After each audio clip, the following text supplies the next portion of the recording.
యేసుక్రీస్తు ప్రభువారి యొక్క నామం పేరట అందరికీ శుభాభివందనాలండి. మొదటిగా దేవుని వాక్యమును చదువుకుందాం. నిశ్చయముగా నేను నిన్ను ఆశీర్వదింతును.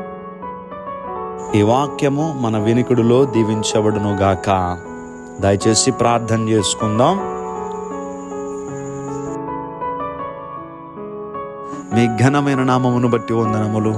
ప్రతి క్షణము మమ్మల్ని కాపాడుతూ, సంరక్షిస్తూ, మా అవసరాలు తీరుస్తూ, మా చేయి పట్టుకుని నడిపిస్తున్నందుకు స్తోత్రాలు. అతి త్వరలో మేఘముల పైన రాబోతూ ఉన్నారయ్యా. మీ రాకడకు ఎత్తబడగలిగినటువంటి జీవితాలు మాకు దయచేయండి. ఈరోజు నిబిడలు వారు పనులు ప్రారంభిస్తూ ఉంటుండగా వారి పనులకు తోడుగా ఉండండి. ఎవరైతే తండ్రి బలహీనులుగా ఉన్నారో, తండ్రి నీరసనిశక్తులతో ఉన్నారో అట్టి వారికి స్వస్థత కలుగ చేయండి ప్రభువా. వారిని బలపరచండి అయ్యా.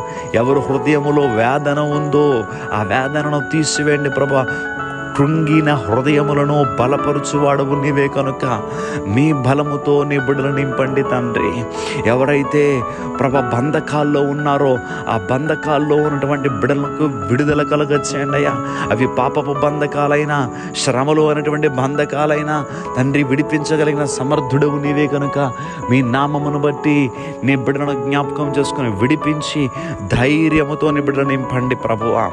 నమ్మదగిన దేవుడవు, ఎవరిని విడిచిపెట్టే దేవుడు కాదయ్యా.